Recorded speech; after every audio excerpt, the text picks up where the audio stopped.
Hey everybody, in today's video we are going to be pressure canning chicken in quart jars. Chicken is a really great source of protein and I'm trying to find a really great way to make it easier to incorporate into the food that we eat. And by pressure cooking it and having it on our shelves, it's going to make it so quick to be able to throw together meals. Whether it's a snack or a full meal, I am so excited to have this on our pantry shelves. I decided to go with quart jars because of our size family. I figured that we would probably end up using 2 pints often. So I thought I would start with quarts and incorporate the chicken into larger meals. Depending on how things go with the quarts, I can always try pressure canning some pints later if we feel like there's times when it's just gonna be a few people eating or we're using it in smaller amounts. So for today's canning, I actually purchased some regular chicken.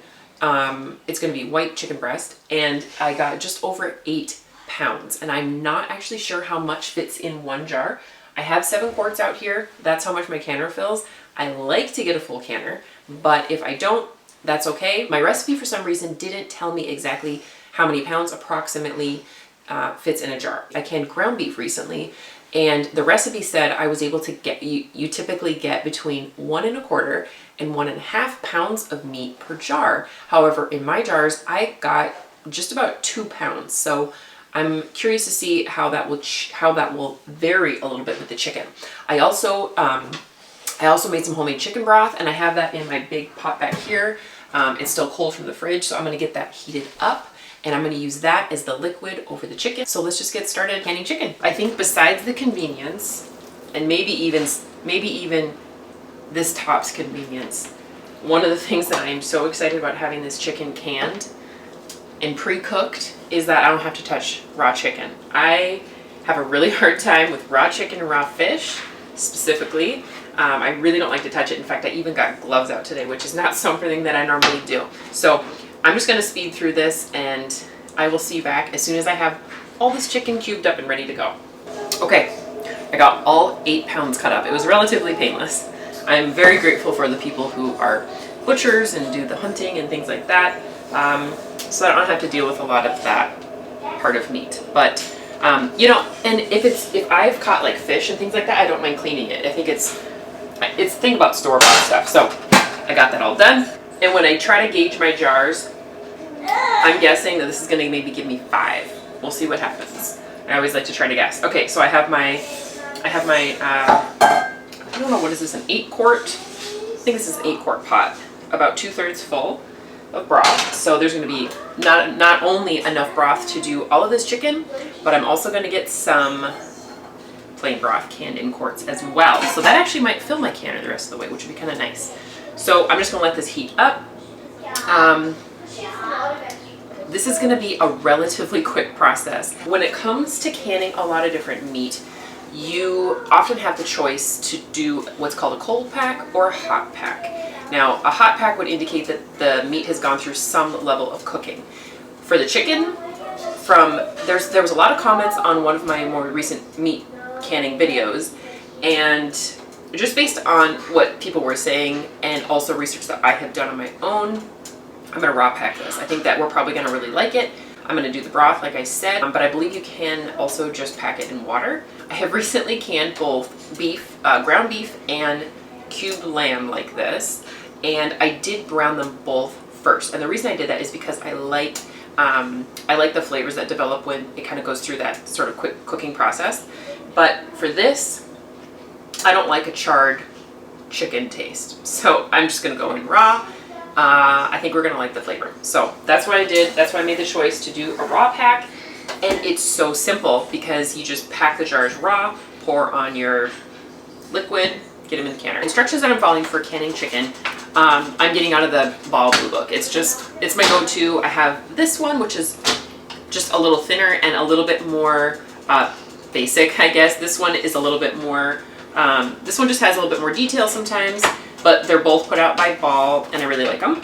So for canning chicken, number one, you want to make sure that you check your altitude. We are below 1,000 feet here, so any sort of processing times that I find in my recipes, I can just follow those instructions as is. I don't have to adjust because we are pretty low here. Now the other thing about hot packing versus cold packing is If you pre-cook the chicken, it's already been cooked a little bit once, but you still have to process the chicken through the canner for the same amount of time. So I got another glove on, and I'm just gonna go ahead and fill these jars with this cubed chicken. It says 1 inch headspace for both the meat and the broth, or water. And salt is completely optional. I'm going to go ahead and add that now because I think it'll add flavor that I wouldn't have to add later when I'm cooking it. So we're just gonna go ahead and get these jars filled and get them in the canner.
Okay, you guys, I got everything loaded in the canner and I am so incredibly excited.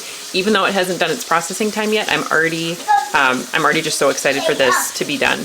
Now, I did intend to do something that some people had made a comment on, a tip that they do. When they load their jars, they actually put in a little bit of the liquid before the product because it helps with debubbling. And I fully intended to do that, but I absolutely forgot. So I'm still gonna try to incorporate that, but for now, I'm gonna get this canner closed up and get it going.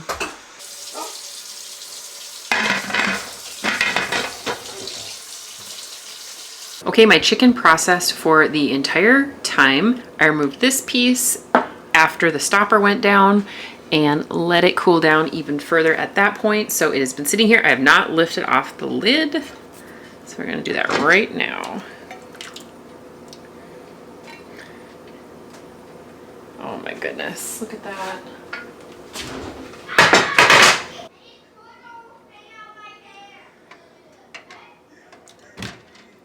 I guess this is why you often find this canned in cans and not glass, because it doesn't look that pretty, but I mean, it's the same thing.